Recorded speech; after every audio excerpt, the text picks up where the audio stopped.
What's up, everybody? Welcome to episode 54 of the CHUMPS. This week, it's just Mark and me, but we get into Conor versus Floyd, our take on the fight, and exactly how much money it would take for one of us to get into the ring with either of these bruisers. We talk plenty of DC and Warner Brothers news, because nobody knows what the hell's going on with that right now.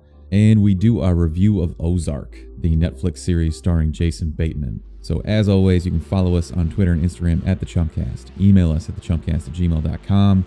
Let us know what you think. Review us on iTunes. It really does help. We also have merch for sale on TeePublic.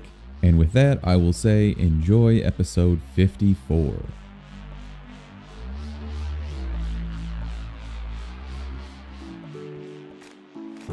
I wonder how much they were selling the tickets that didn't sell for.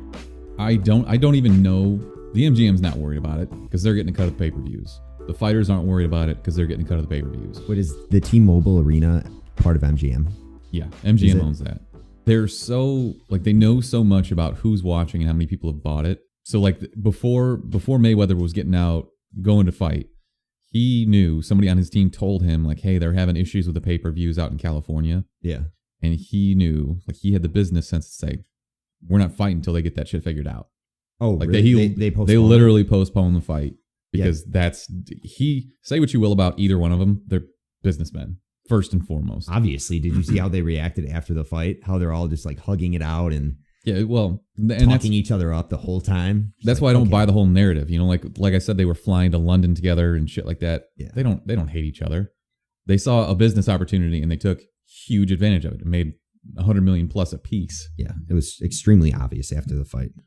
All right. So I got to ask you, before we give general thoughts on the fight, how much money would it take for you to get in the ring and fight one of these guys? Let's start boxing. Either one of them. Boxing, I would say Mayweather, probably a couple $100,000. Probably $250. I would do it. So you're going into this knowing fully that you're going to get concussed. You're going to get the shit kicked out of you. Yeah, and that's fine. Do you even try to throw a punch? I couldn't not try. I would probably immediately throw a punch. Miss probably completely. Fall on your ass. Yeah. Would you try and grab him from behind like McGregor did? And just cat paw him the whole time? Throw an elbow or two? Probably. I don't know what I do. I'd probably just give him a couple elbows like you do in Fight Night Round 3. You know, when you're getting pissed and your friend's just beating the shit out of you and you're like, fuck that. And you start dirty boxing? Dirty boxing, yeah. Throw it in real close and tight? Yeah. All right. What about Conor? So you're dealing with more power here. Probably a higher likelihood that you're going to get knocked out. I would say 300,000. 50K more. If it was Mike Tyson, it would have to be $1 million. Yeah. Because my head might spin around or fall off. Man, I struggle with that one because he's just a fucking... any heavyweight. You're talking about a difference of 80 pounds of pure muscle on one of these guys. Yeah. And the leverage is so much higher. I can't even fathom doing that. Even a body shot would be terrible. Oh, the body shots are worse because you feel those. It won't knock you out. Whereas you can get hit on the button and everything just goes out. Lights out. You don't feel it until you wake up. Yeah. Whereas if you get hit in the liver, you're pissing blood for a week and... You break 3 ribs. Have you ever been hit in the liver? No. I've been hit in the kidneys pretty bad. Your liver is what's filtering all the toxins out of your body. And it acts like a big sponge. So when you get punched in the liver, all that shit that your liver's trying to clean out just shoots out of your liver, and it's really hard to not piss yourself when you get hit in the liver, which I know it has nothing to do with your bladder, but there's just a part of it that just you can't control. So can you piss blood getting hit in the liver? I always heard it's from the kidneys. I don't know. Thankfully I've never really been in that situation. Just a kick right to the liver. Boxing is one thing. If you were going to get into the cage with Conor McGregor, how much money is that going to take? 400,000. Another 100K, I would say. There are so many other things that can go wrong there. If he just gets a hold of you and tears your knee apart, that's $100,000 in medical bills. Good point, because there's so many different ways I can be knocked out. I think if I started getting choked out, I would freak out because I'd be like, oh, well, you can tap. If it was to the point of he was going to choke me out until I passed out, that's my worst fear ever. You can't just puss out on this, though. You have to give it your absolute best. You can't, as soon as you're in a bad situation, you can't just tap out. So I can't tap out. Just go limp. Let's say you get half as much money if you tap out. Okay, fuck that. I would have to, I guess, just black out. You'd have to try. You'd have to try and let him knock you out or something. How much would it take for you to get in the ring? You're going to be 20 grand. I actually was asked this question earlier this week. And I originally said to box Floyd 50 grand. Yeah. I've had my ass kicked plenty of times. Granted, never by a professional boxer, and I'm sure it would be the worst ass kicking I've ever gotten in my life. It would just be super frustrating because you couldn't land anything. You couldn't hit chance. him. You'd just be like getting rocked. But also, $50,000 is a lot of fucking money. Yeah, for us it is. Yeah, well, I guess that's one thing too. But he probably wiped his ass earlier that day. $50,000.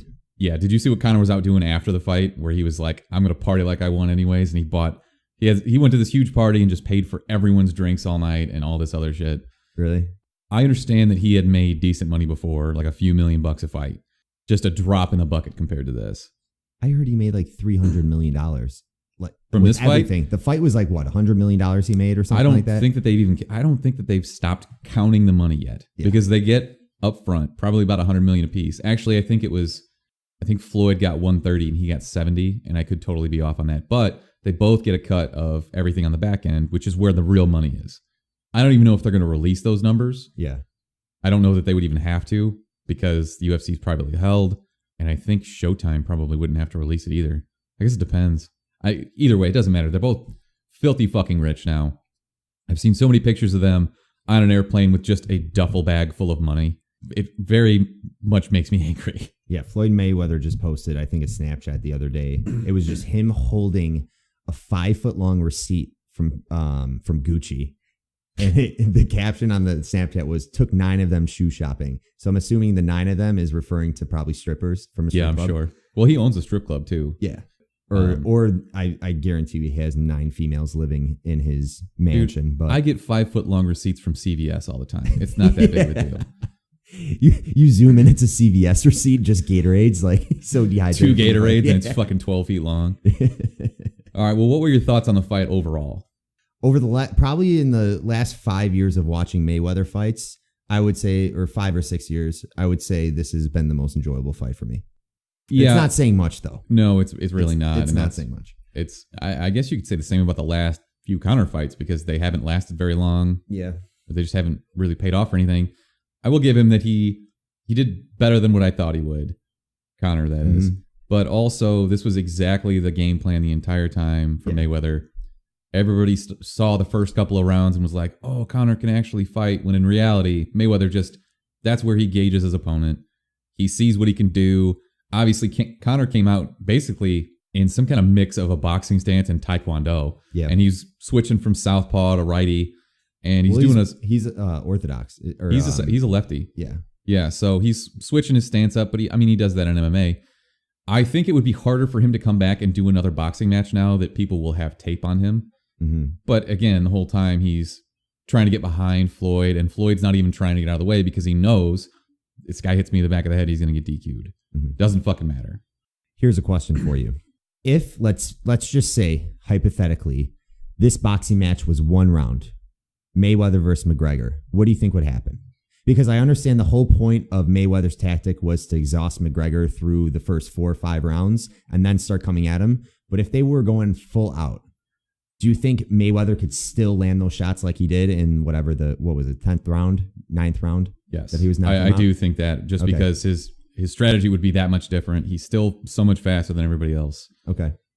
Granted, it might have been closer than whatever this ended up being, but so you won a little bit of money on this, just off of people who were overzealous. It started $20, and then what I loved about this fight is if you had a friend that was diehard McGregor and deep down for some gullible reason thought that McGregor was really going to win this fight, they saw those first 4 or 5 rounds and were thinking, hey, he might have this. I'm going to up the bet. So that's what happened with one of my friends. We were betting $20 and he's like 40. I'm like, what about 60? He's like, all right, I'll take 60. And this was like during the 4th round. Yeah. I'm like, yes, yes, you will. And I don't want to go up to like 100. Even if he might have taken that bet, I would have just felt bad at the end of the fight because I would have been like, you fucked up. That's when you let him make the bet, take him out, buy him a couple beers, everything's square. I told you several times I don't bet anymore, but if I had, I would have been taking Mayweather in the unanimous decision. Okay. So a lot of controversy has been spinning about because they called this an early stoppage.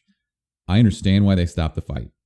I wouldn't call it an early stoppage, but also if I had put any real money down on this, I'd be pissed because Conor could have kept going.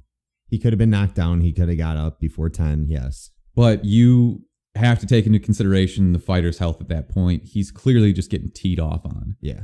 And Floyd, to his credit, said, I'm going to knock him out. Did you hear the story about Floyd saying, I'm going to knock him out in under 9.5 rounds? Mm-hmm. He went to a sports book and tried to throw $400,000 down.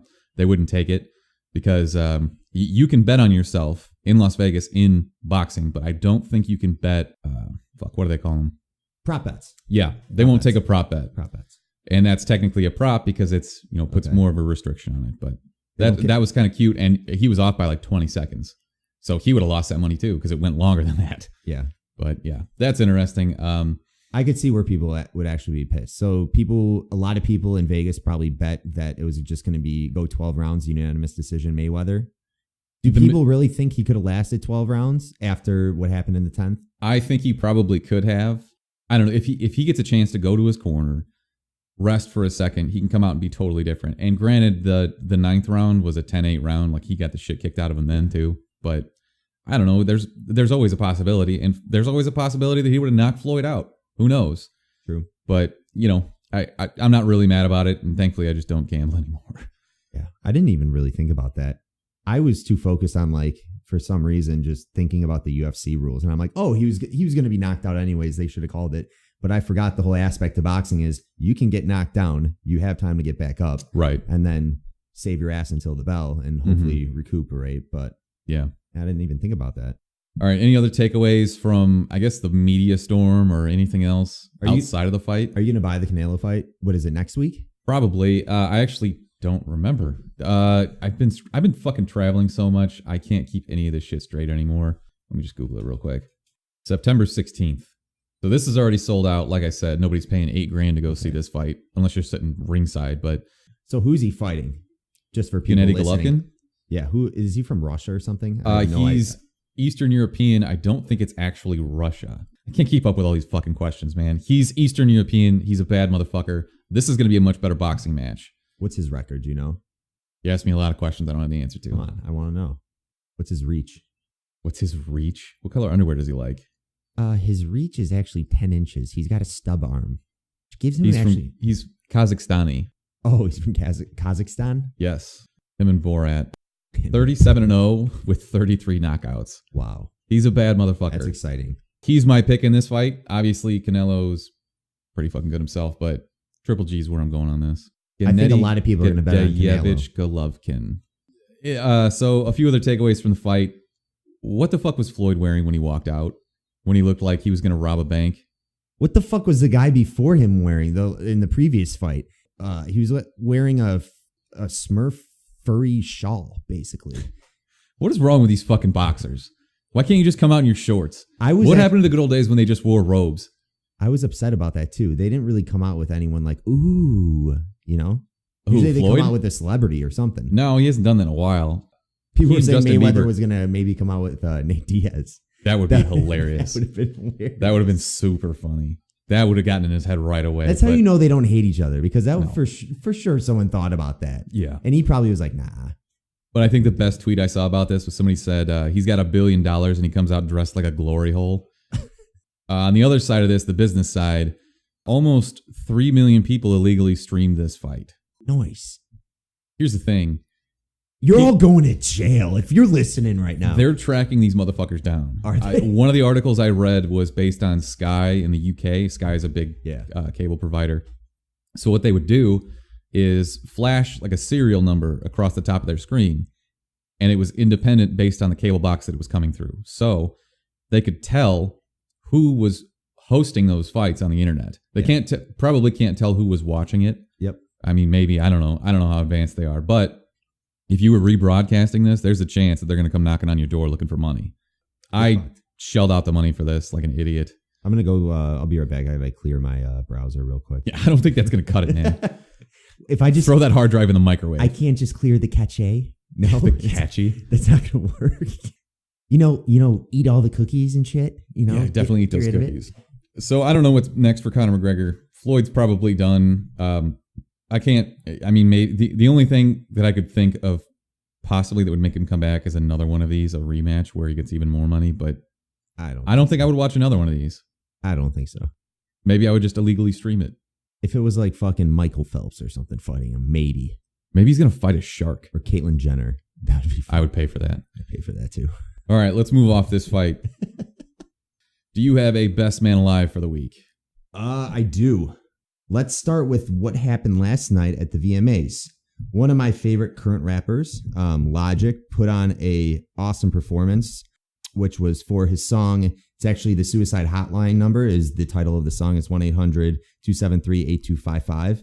Personally, for me, I think he is one of the few rappers that really uses their platform to send positive messages out to the world. And it's not any of this mumble rapping shit that you hear now that is just useless for your IQ. But he says the guy who's going to see Gucci Mane next weekend. Exactly. I'm going to go see Gucci. Who's not going to fucking go see Gucci if he had the chance? Lemonade? Come on. But anyways, yeah, he brought up a bunch of it. It looked like suicide survivors, I guess you would call them, who were all wearing this shirt that said "You are not alone" written on the back of it. It was just a very powerful performance. So I'm going to give him a shout out. He was also fucking on Rick and Morty 2 episodes ago, I think, which was fucking awesome. So best man alive right there. I'm also going to give another best man alive to Jack Kirby. I believe he turned 100 yesterday. Would have been 100 years old.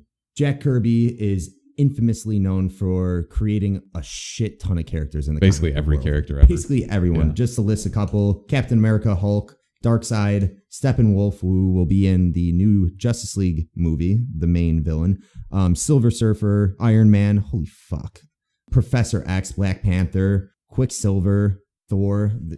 Yeah, dude, you'll be going down that list all day. Just everyone. You got to give it up for Jack Kirby. And I love Stan Lee, but Jack Kirby was the fucking king. That's why they call him King Kirby. He was the mastermind behind, I don't know, 75% of those characters. Yeah. But dude, he created Groot too. Holy fuck. I thought Groot was a later character. When did he create him? Probably in the 70s? 60s? Yeah. Wow. All that cosmic stuff got really big back in the 60s and 70s, but it's a good one. I like that. All right. Continuing. You know what? I will say there's a lot of good going on right now. Obviously, there's a lot of bad as well going down in Houston, but there's a lot of people out there that are helping everybody.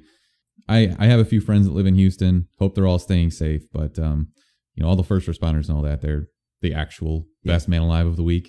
Outside of that, you have people like Joel Osteen who have room to house like 18,000 people in their giant megachurch and just refuse to do it. I'm going to give him the benefit of the doubt, though. I like Joel Osteen. What? Come on. I don't think anyone has ever said they like Joel. What's wrong with Joel Osteen? He's a fucking moron. Oh my God.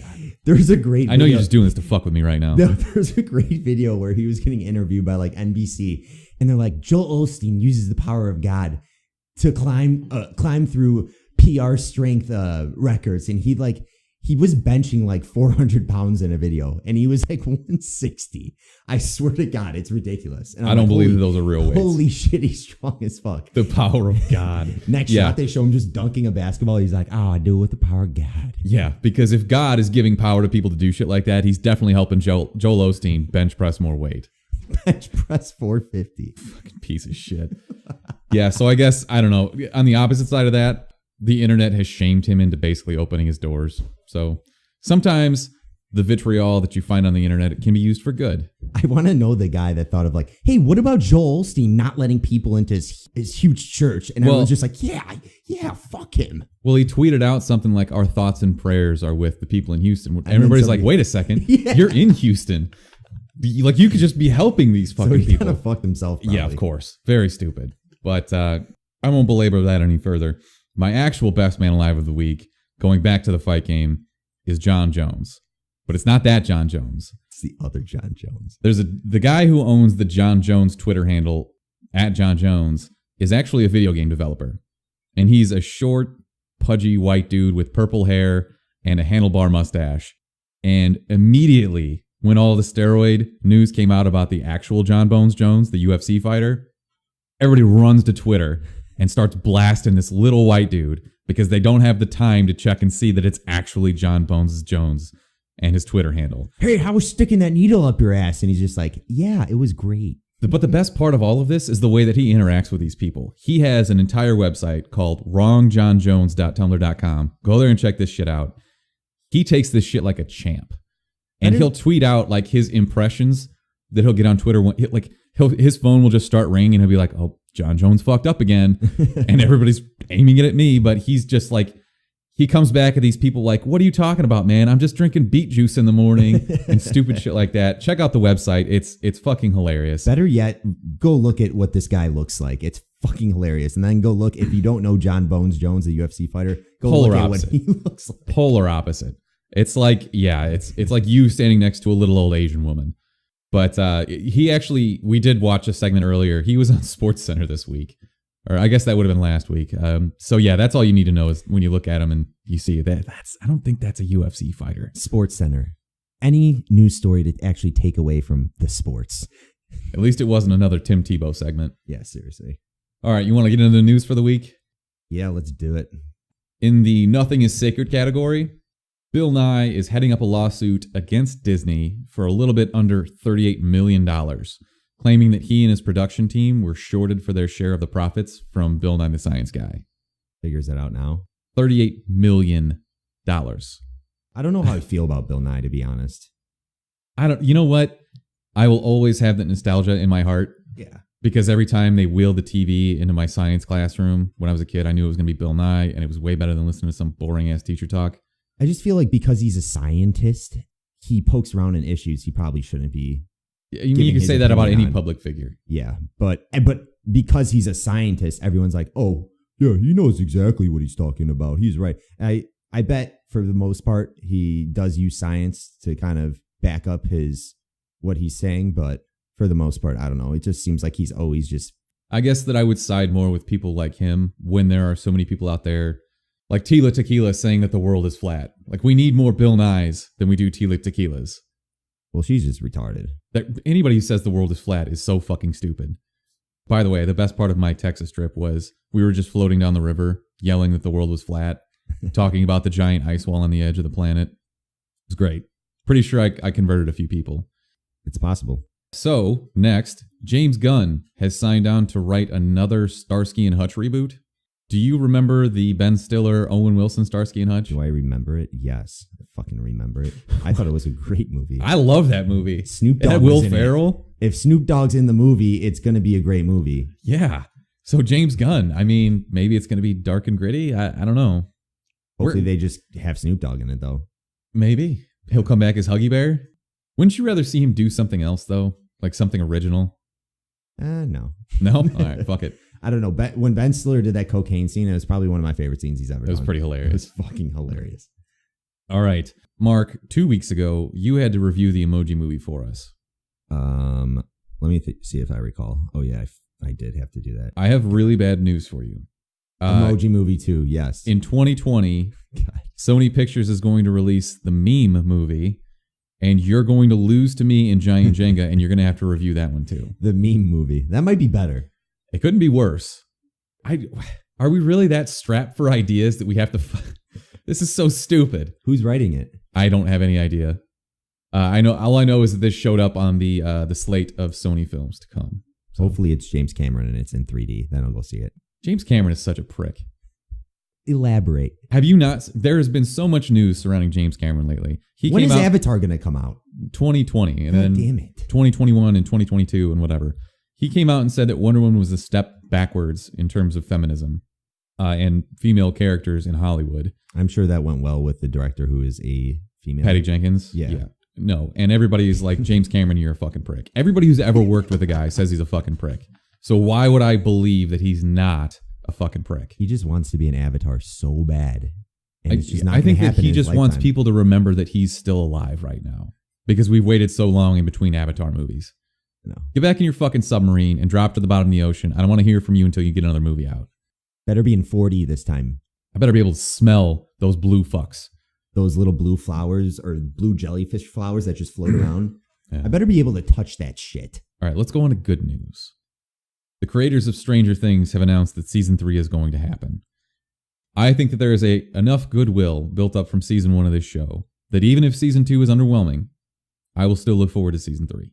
Did you enjoy season 1? I loved it. Are you going to go to that pop-up bar that's in Chicago? It looks pretty sweet. I've been trying. Like I said, I've been traveling so much, and I'm traveling again this weekend. I would absolutely love to. I think we should make a night out of it. Yeah, it does. I had a couple people I wouldn't say friends, but acquaintances that are on my Facebook feed that posted photos there. Looked pretty sick. Looked pretty accurate to what, especially the living room looked like with all the lights when she was trying to figure out what the numbers and all that bullshit. But right. Yeah, looked cool. I would totally go to that. Shooting for Bohemian Rhapsody, the Queen biopic that will be directed by Bryan Singer, starring Rami Malek as Freddie Mercury, is about to start filming. Wait, go back for a minute. Queen biopic. Do you know who the band Queen is? Yes. Do you know who Freddie Mercury is? Yes. Rami Malek is going to play him in the Queen biopic. What's a Queen biopic? I've never heard that term. A biopic is kind of like a biography, but it's a movie. Oh, I've never biographical picture. Really? I've never heard that before. Okay. No. That's what a biopic is. So Bryan Singer's going to direct this. I don't really know what to expect. I like Rami Malek, but I've also only seen him in Mr. Robot, which is a very different type of role than Freddie Mercury would be. How are they going to do the singing for Freddie Mercury? That's a really good question, because How the fuck is anyone going to be able to sing like him? There's no one that can sing like him. Are they going to dub his actual singing over the movie? I think that's probably the most likely scenario. Yeah. I don't know what else they would do. I'm a really big Queen fan. I got a little excited about this. I'm assuming you've seen like a live concert.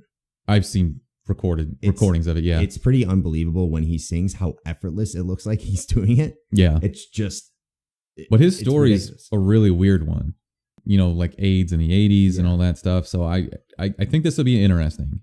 Do you think it's going to be more revolved around Freddie Mercury than it is the actual band Queen? Name another band member from Queen. I know, exactly. So, it has to be, right? It has to be all about Freddie Mercury. This one goes to 11. All right. In the same vein as 21 Jump Street, rumors are swirling that we're getting a new Knight Rider movie, possibly starring John Cena and Kevin Hart. Love John Cena, man. Did you know before I just said this that you wanted this movie? No. Do you want it now? Yes. Okay, perfect. I don't have anything else to say about it except that is the most random fucking pairing ever. It's awesome. But John Cena is a funny dude. He's funny as shit. I think he's hilarious. I think he's got the chops to do this. It'll be a shitty movie just like Baywatch was or something, but I'll still go see it. Baywatch wasn't that shitty. Whatever. Okay, we're getting some Punisher rumors as we're getting closer to the release of the Marvel Netflix show. And people are saying that we're going to get another hero that shows up in the Netflix series. Most people seem to think it would be Mark Spector's Moon Knight. Do you know anything about Moon Knight? It was created by Jack Kirby. I don't know that that's true, but it's a safe guess. Hold on. Let me see. Hold on. Let me look. I bet that it's true. Anyways, while you're looking that up. So Mark Spector is a guy that has multiple personality disorder. And one of his personalities is Moon Knight. He gets his powers from, I think it's Khonshu or Noshu. I don't know. It's some ancient Egyptian god. I don't have it in front of me right now. But he's kind of in the same street level defenders type area that the Punisher would be in. I think that'd be a pretty good pairing. Do you have an answer for me? Creator was Doug Mensch. Okay. Damn it. Yeah, he did. I don't think he came out until like the early 80s. All right. Right up your alley, Mark. Netflix has developed its own strains of weed based on their original programming. They've got strains of weed that they're selling in California now based on Orange is the New Black, BoJack Horseman, and the Santa Clarita Diet. What do you think is the popular strain of weed? I don't know. These aren't even their best shows. I know. It's like Santa Clarita Diet. That show what were sucked. they? Orange is the New Black, Santa Clarita Diet. What else? BoJack Horseman, which I like, but it's also very... A lot of people don't watch that. So depressing. A lot of people don't watch that. For a cartoon, it's a cartoon about anthropomorphic animals. It's very depressing. It's stupid. You think it'd be like Stranger Things. That would be the perfect selling point for it. What else? Even like Master of None over those. Yeah, because people actually do drugs on that show. I'd rather smoke Master of None over BoJack. Yeah, especially Santa Clarita Diet. Fuck that shit. All right, moving on. Ed Skrein, who you would recognize as the antagonist from Deadpool, so the British guy. Yeah. He was slated to play a main character in the Hellboy reboot, and the internet revolted because they were whitewashing another character, and he has willingly backed down from playing the part. Wah. Yeah, pretty much. I'm really sick of all the controversy about this type of shit. Like, what the fuck do you want me to do? I don't want you to do anything. Just let him fucking play the part. Yeah. Obviously, he went and auditioned for it, and he did a good job. Great, that's all I have to say about that. Now, Mark, I want to ask you this, even though you don't seem to know. I mentioned this earlier before we started recording. I want you to tell me what the fuck is happening at Warner Brothers with the DC Extended Universe, because I don't think that anyone actually knows. I knew, but I didn't look too much into it because I didn't want to start getting depressed. But I know they've done a good amount of reshoots for Justice League. That's the big headliner. That's a couple weeks old. But the only good news to come out of all this is that they've apparently cut Jesse Eisenberg's Lex Luthor from the entire movie. I'm cool with that. On the other side of that, Warner Brothers was going to produce a Gotham City Sirens movie. So that would have been like Poison Ivy, Catwoman, Harley Quinn. Now, the rumors are that they're going to replace that, and it's going to be a Joker and Harley Quinn romance flick. You're not talking about Gaslight. No, okay. That's an animated movie. Yeah. This is live action. Yeah, okay. So this is going to be directed by the duo that directed Crazy Stupid Love and is currently directing This Is Us. Crazy Stupid Love, like with... the 2011 movie. What's his name from The Office? Wasn't he in that? I don't know. I never saw this. But I know that it wasn't anything like what a Joker movie should be. On top of that, apparently Martin Scorsese is supposed to be producing, not directing, a Joker origin movie. And the weird part of this is that it will not take place in the current continuity, which means that probably someone other than Jared Leto will be playing the Joker. Have at it, depending on who it is, but... In a universe of movies, in a connected series of movies where nobody knows what is going on already, you're going to confuse people even further by mixing up the people playing different characters. I don't see how this makes any possible sense to me. Obviously, the other side of this is between Casey Affleck, DC, and Matt Reeves saying that Ben Affleck is not going to be Batman in The Batman. I don't know what the fuck is happening. I heard he's going to be the Batman, though, now. I've heard both, and I have no idea what to believe. I don't know. Why is this so hard? You have... Batman has the most rich, storied past. How is it hard to make a good Batman movie with somebody who wants to actually be Batman? Yeah. I don't think we know enough regarding the Joker Origins movie that they've been talking about. I think whatever they think they're going to do or how they think the movie is going to be, that's going to change. I think Martin Scorsese, if he does direct this movie, things are going to change. It may end up taking place in the actual Batman continuity and in Gotham City. I don't know. This all might just be talk right now. Unless Scorsese, has he confirmed, been quoted? I don't think so. Along these lines? No, so, but it's too early. All there is right now is speculation, obviously, because we're a long way off from any of these movies being released. But there are enough alternate continuities between Flashpoint, which we already know that we're getting, Elseworld stories, where it could be any other Batman, any other Joker. There's just nothing but like, oh, they're going to, this is their out. If they fuck up the Justice League movie or the Aquaman movie or whatever, this is their way out. This is their emergency, eject button, and they can just start the whole fucking thing over. Yeah. So basically, they got until 2019 to figure this shit out, because that's when we're getting the Flash movie. I don't know. This shit's confusing enough already. On top of that, Justice League Dark is getting massive rewrites, I guess. Still doesn't have a director. Why? I don't know. Why? I don't know, man. This is just... Justice what are you League doing, Dark, Warner Brothers? The animated movie? No, they're doing a live action one with John With Constantine and stuff? Yeah. What? All right, I got to start reading up on Yeah, apparently, man. DC Universe fucking... I'm sorry, I thought we were doing a movie podcast here. I know.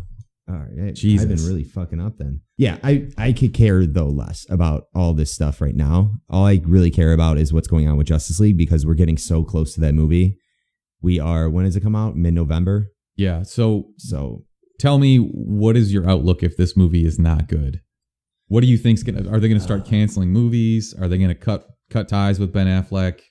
If this movie's not good, I'm gonna really, really, really hope Aquaman turns things around.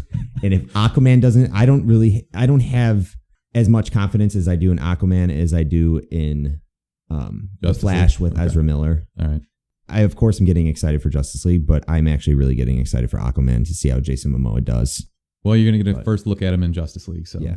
I don't know. That's another thing I'm worried about is what kind of look am I going to get?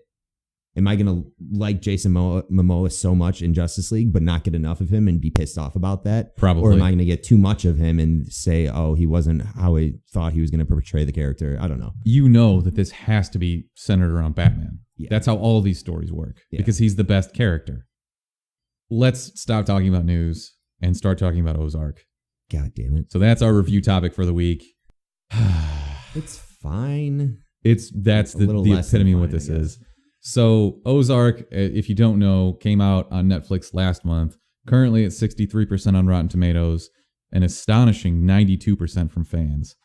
I got to say, I don't really see that. So there's 10 episodes. They average about an hour apiece. The last episode, I think, is about 80 minutes. But the first and last 2 episodes of this series were actually directed by Jason Bateman, who stars as Marty Byrde. So the basis of this is a guy is laundering money for the Mexican cartel in Chicago. His partner gets killed by the cartel. He has to pick up and move to the Lake of the Ozarks down in Missouri. And he has to uproot his family and still keep laundering cash for this cartel boss. Otherwise, they're going to kill him and his entire family. There you go. Yada, yada. There's your synopsis. So, Mark, tell me what you thought about this. It is not like Breaking Bad. No, and that is the direct parallel that everyone draws. Brick, especially. I mean, Brick's not here this week, obviously, but his selling point to us was it's like Breaking Bad. Yes. The only way that it's like Breaking Bad is that it's a crime drama. I won't put Brick under fire right now, but yeah, you did fucking say that, Brick, if you're listening. And I'm not going to lie, there was a shit ton of news articles that were comparing it to Breaking Bad. I don't get it. When I heard that, I was just like, no, it's not. I'll still watch it. So this has already been renewed for 10 episodes of a second season. Obviously, if you've watched this, you know that they set the tone for escalation in both the conflict and the scale of, I guess, the money laundering that you'll see. So you do get kind of a cliffhanger there, but it's not... You can tell that when Jason Bateman was directing this, he's like, in case we don't get picked up for a second season, I can end it and you're not like wondering whether I lived and died. It's not the end of The Sopranos. Did he direct the whole season? I thought he only directed 4 like episodes. The first episode. First 2, last 2. I don't really know that you could tell much different, from the episodes he directed or anyone else did, but I don't know, it's fine. The biggest problem I had with this is that if you're going to make the Breaking Bad connection there, Breaking Bad had moments of levity where something stupid would happen or a character would fuck up and do something dumb. Like, I'm just thinking like Walt walking through a grocery store in his tighty whities. Mm-hmm. That's funny. You can laugh at that. Jesse does dumb shit all the time. No point during this show at all was I like, that's funny. It was more like, oh my God, I'm having an existential crisis. Everything is terrible. And it has that Chris Nolan, except times a million, where it's all dark blues and grays. You didn't think that the daughter regretfully losing her virginity to that frat boy on the boat was funny? Come on. Not really hilarious to me. Come on, man. That was terrible. And I guess that kind of leads me to my next point is that none of these characters are likable. They're not. Who's the most likable person in this entire series? I think it was that old guy with the breathing tubes. And he was a piece of shit. He was an asshole. He was a dirty old man. Yeah, they're all fucking terrible.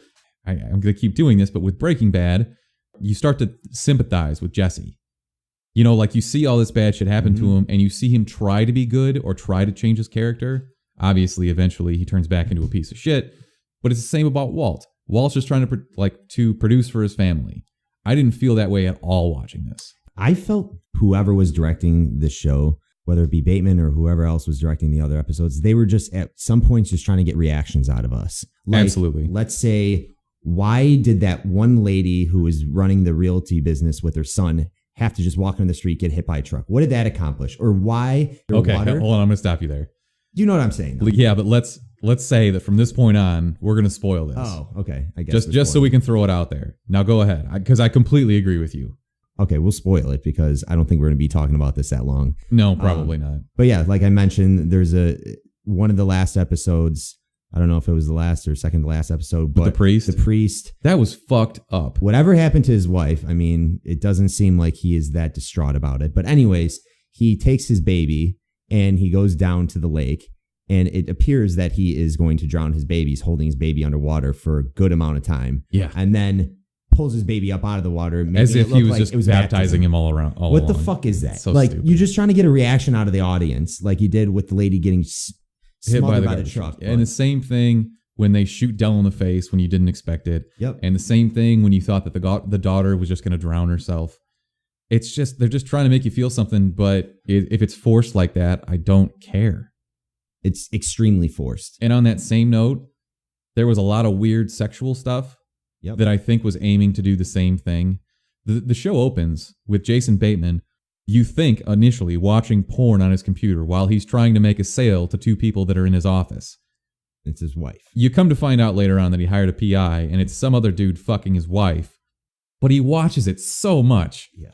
I don't know how many times I saw that woman's butt getting slapped. Seen enough. I've seen it enough. I get it. And the whole gay undertones where a guy that pretends to be homophobic but is actually gay, like it's just so played out. You didn't compare it to Brokeback Mountain at all? I've never seen that movie, actually. Oh, really? No. Come on, man. By the way, side note, I think in the future we should do the most popular movie that you've never seen. That should be one of our dumb questions. Okay. Probably mine would be Reservoir Dogs. Really? Yep. Mine's Titanic. Never seen Titanic? No. Kelly right now. Fuck you, James Cameron. Kelly might appear at the window right now freaking out. her two favorite movies, probably the movies you would ultimately hate the most if you did see Titanic, would be Titanic and Pearl Harbor. Those are her two favorite I fucking hate Pearl Harbor, dude.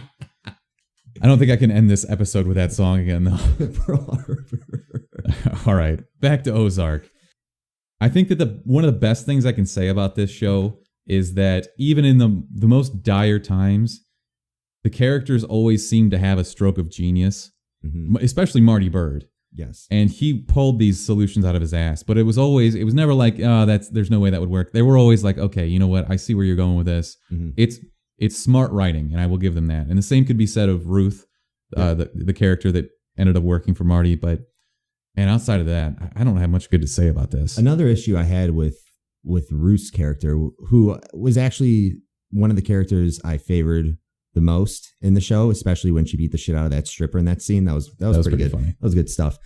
But towards the end, where she ends up murdering her two uncles to save Marty Byrde's life, it was just kind of weird the way she reacted and the events that took place after. They kind of just glanced right over that.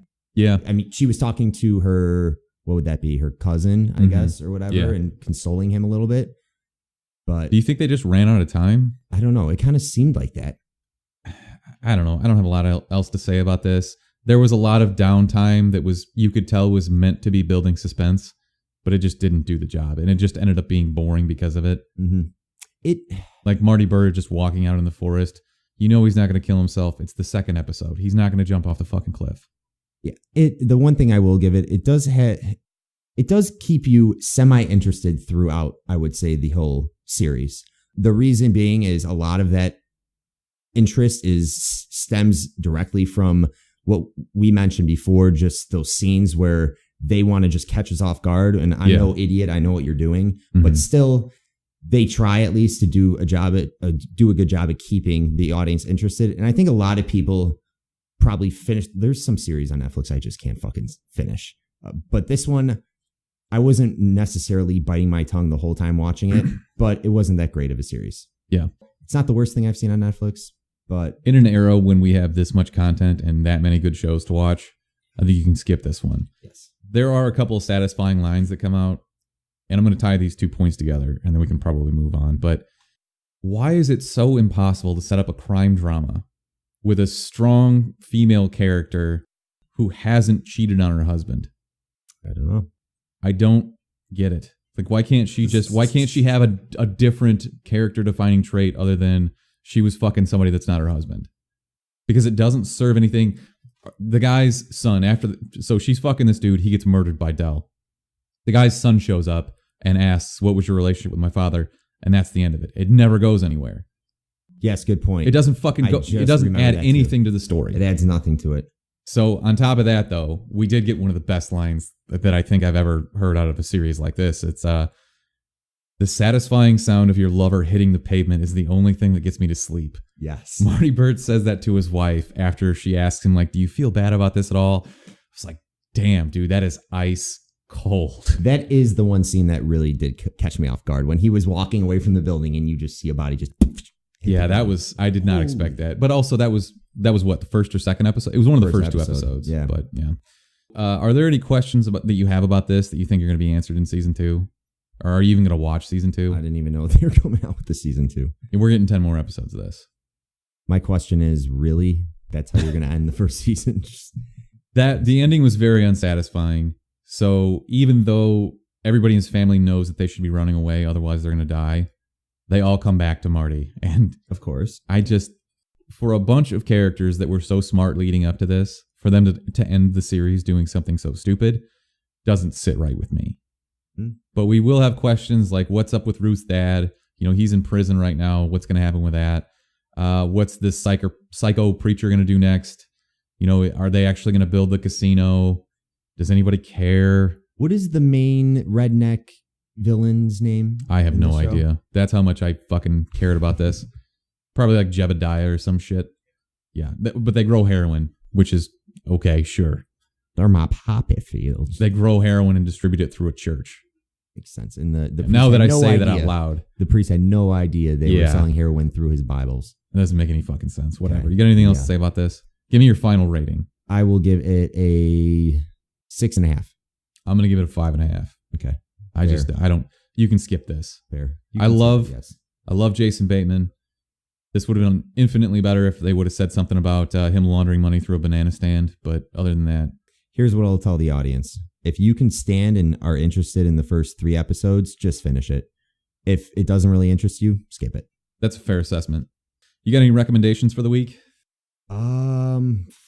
You think about that and I'll give a couple. All right. I got a couple recommendations for the week. Then we can close this out. I started watching The Tick on Amazon Prime. I know that you and Brick have said that you don't really care about this. I think you should give this a shot. You'll like it. It's very funny. Okay. It's very adult in that there's gore. There is gore, and it's about a guy that doesn't really know what is real and what isn't. But it's in a world surrounded by superheroes. But it's a comedy. I don't know. I'm not doing it any justice right now. I'm sure that most people listening have had some kind of exposure either to the cartoon or the Putty live action series. Give it a shot. If you don't like it, it's kind of like Ozark. If you don't like the first 2 episodes, skip the rest. Okay. But you'll know if this is in your lane. And the other thing I'll recommend is the Death Note live action movie. And it's not necessarily a recommendation as much as it is. I just wanted to kind of mention it. I didn't think it was that bad. The internet is kind of shitting all over it. What did you just say, man? Have you seen the anime and you watched that movie and you think it's not that bad? I've seen the anime, but the anime is like, I don't know, 15 hours long. And this is a 90-minute movie. Like, what the fuck did you expect? Half the time, I feel like it's all these anime fanboys that just want people to know they actually watched the anime before they saw the film, and it just didn't compare to it. So I guess I don't, like, what was your expectation going into it? If that's what did you just think you were going to get a live-action remake that's going to be 20 hours long? If you want that, just go watch the fucking anime again. Or read the fucking books. Look, it's not great, but it wasn't the worst thing I've seen either. And watching the main character, Light, scream like a little bitch when Ryuk the demon shows up was pretty hilarious. Okay, I got a recommendation. Whoever is in Chicago this weekend, go see Gucci Mane on Friday at North Coast Music Festival in Chicago. I don't know where it's at. You can search it. Everyone has a fucking iPhone or a smartphone. Look it up on Google, North Coast Music Festival. Meet me at Gucci Mane. You know I'll be there. You better be wearing that CHUMPS t-shirt, though. Yeah, I'll be wearing the CHUMPS t-shirt. I'm going to throw in a Gucci on stage. All right, ladies and gentlemen, have a good week. I don't know if we'll be back next week. I'm traveling because I got a fucking wedding to go to, and apparently I'm the only one that can figure out how to record this. We will be back on the 8th of September, I believe. I think reviewing It, Stephen King's It. Yeah, check that shit out. I'm very excited. Luke, our horror expert, saw an early screening and said it was pretty badass. We should get him back on the show if he would. Yeah, he'd come back. Talk about it. I think if we told him we were going to discuss it, he would be all for it. Yeah, just get a 5-minute clip from him. All right, well, until next time. Jump out, mother. I'm not fucking with them. I'm truly stupid paid. That's just how I feel today. I'm moving slow cause codeine cereals in my lemonade. I'm standing in the shade and I'm selling lemonade. $600 pint to going right off in the A. Lemonade, diamond bracelet, put it in your face. Lemon head, diamond earrings I wore yesterday. I'm pimping wearing linen. That's just how I'm chillin'. I'm smoking grapes and selling chickens, Corvette painted lemon. Scoochie. Always on the train with the beat.